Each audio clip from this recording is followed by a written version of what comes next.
Di dalam kota kita dapati jalan yang berbelok-belok di antara rumah-rumah yang bertingkat-tingkat, kadang-kadang sampai 6 atau 7 tingkat, yang oleh Burchard pernah disebut sampai panjangnya 3.500 pach atau langkah.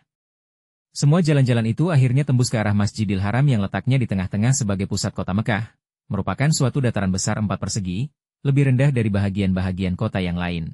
Di antara masjid dan Jabal Qubais membentang sebuah jalan lebar dan penting, yang sejak dahulu kala merupakan sebuah pasar yang ramai dan pusat kehidupan orang Mekah, bernama Masa, antara Bukit Safa dan Marwah.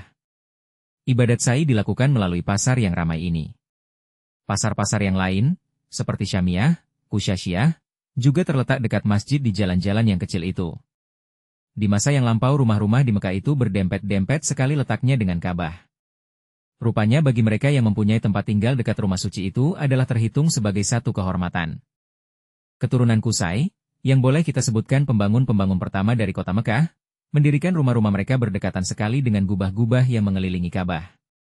Sebelah utara Ka'bah adalah Darun Nadfah, gedung tempat permusyawaratan kaum Quraisy.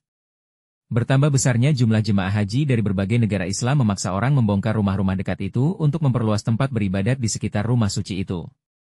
Umar, Utsman dan Ibn Zubair banyak sekali jasanya dalam pekerjaan pengeluasan dan memperindah tempat-tempat itu. Dalam pada itu tidak dapat dilupakan usaha-usaha memperbaiki keadaan air. Yang terpenting diantaranya adalah pengairan yang diperbuat oleh Sultan Salim II pada tahun 1571. Begitu juga keadaan jalan berangsur-angsur menurut zaman diperbaiki sedapat-dapatnya, karena jalan-jalan itu merupakan kali-kali kecil di musim hujan. Hujan tiba-tiba di bukit-bukit tandus sekitar Mekah dapat menyebabkan air bah, yang membanjiri kota dengan segala akibatnya. Bukanlah suatu pemandangan ganjil jika kita melihat Suk As-Sahir, salah satu jalan raja, hanya dalam beberapa menit hujan rintik, telah digenangi air seluruhnya. Teranglah berapa pentingnya usaha mengadakan bendungan air mencegah masuknya banjir ke kota, karena memang Mekah itu terletak di tengah-tengah lembah pegunungan. Sebelum Perang Dunia Pertama orang Turki telah banyak memperbaiki jalan-jalan raja ini. Di sebelah timur Masjid Haram, daerah yang terkenal dengan nama Yihat, tempat kedudukan wakil pemerintahan Turki waktu itu, adalah salah satu bahagian yang indah dan tiada digenangi air di musim hujan. Dalam masa pemerintahan Ibn Saudi banyak sekali usaha-usaha ditujukan memperlebar dan memperindah kota Mekah, bahkan kota-kota lain dalam daerah pemerintahannya. Terutama mengenai bangun-bangunan cara Amerika, perhubungan jalan yang beraspal, saluran air dan alat lalu lintas yang modern besar sekali manfaatnya bagi jemaah haji yang ratusan ribu saban tahun mengunjungi Mekah. Terlebih-lebih pula mengenai perhubungan antara kota-kota dan tempat-tempat yang banyak sangkut pautnya dengan ibadah haji, misalnya jalan raya yang beraspal dari Jeddah ke Mekah, yang diperbuat dengan bantuan pemerintah Mesir dalam tahun 1930 hingga 1940. Begitu juga jalan-jalan raya seperti itu dari Mekah ke Mina dan ke Arafah. Jalan raja dari Jeddah ke Madinah, adalah perbaikan-perbaikan dalam masa keturunan Ibn Saud yang tidak dapat dilupakan oleh sejarah. Satu di antara bangun-bangunan yang bersifat artistik dan bersejarah adalah Masjidil Haram, suatu masjid yang merupakan dataran besar 4 persegi, terletak di tengah-tengah kota Mekah yang dikelilingi oleh bukit-bukit, memberikan kita pemandangan yang sangat indah dan terharu. Dari atap rumah manapun kita berdiri, dari puncak bukit manapun kita tegak di sekelilingnya, kita melihat masjid suci ini terhampar laksana sebuah kawah gunung Merapi yang dikelilingi gubah-gubah putih ibarat lahar dan batu kapur yang sewaktu-waktu dingin tetapi sewaktu-waktu juga panas menyilaukan karena sinar matahari padang pasir.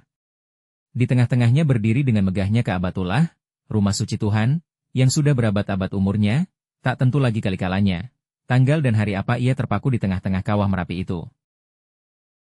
Berkilat-kilat hitam warna kiswah sutra yang membungkusnya, kilau kemilau disinari cahaya matahari sore, ia menyelaskan renik-renik kuning sulaman emas dari ayat-ayat kuning yang tersirat dan tersurat di ikat pinggangnya, menyuruh manusia menyembah kepada satu Tuhan, Tuhan yang esa dan berkuasa, yaitu Allah Rabbul Arsyil Azim. Lebih menyeramkan lagi bulu roma tatkala di sela-sela pandangan yang kita lepaskan itu terdengar sayup-sayup sampai dengung manusia yang seperti semut di sekeliling benda yang berbentuk 4 persegi kubik hitam itu, suara takbir menyerukan kebesaran Tuhan, suara jiwa dan ratap tangis dari ratusan ribu umat Islam yang ingin menyerahkan seluruh nyawa, darah dan dagingnya ke dalam pimpinan Allah Penciptanya.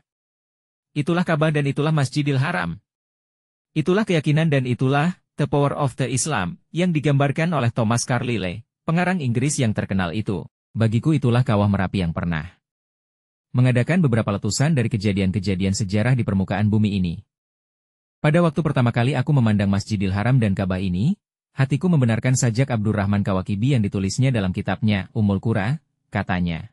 Inilah penghubung, inilah tali. Inilah ikatan persatuan. Mari, wahai umat, mari kembali. Mari bersama menyembah Tuhan. Siasat agama menciptakan damai, menyatukan umat pelbagai bangsa, diisitulah hidupmu, wahai umat permai, itulah gerakanmu, Panji Perkasa. Kembali kepada keyakinanmu, kembali membela cita-cita, hijau hitam panji-panjimu, perlambang Tuhan semesta. Demikian gubahan Abdurrahman Kawakibi itu. Ahli-ahli sejarah seperti Azraqi, Imam Abul Hasan Mawardi DLL, menerangkan bahwa di masa Rasulullah dan Sayyidina Abu Bakar, Masjidil Haram itu belum berdinding di sekelilingnya. Besarnya pun belum sebesar sekarang ini. Konon besar Masjidil Haram pada waktu-waktu yang lampau itu adalah sebesar lapangan yang sekarang ini diberi bertanda dengan tiang-tiang lampu di sekitar Ka'bah. Tempat ini biasa dinamakan tempat tawaf. Keadaan ini menurut sejarah sudah sejak Nabi Ibrahim alaihissalam sampai di masa Sayyidina Umar ibn Khattab, Khalifah II sesudah Nabi Muhammad Shallallahu Alaihi Wasallam. Sayyidina Umar inilah yang mula-mula membeli rumah-rumah yang didirikan bertaburan di sekeliling Ka'bah dan diruntuhkannya untuk memperluas masjid. Buku Sejarah Ka'bah dan Manasik Haji, pengarang Haji Abu Bakar, penerbit NV Bulan Bintang tahun 1963.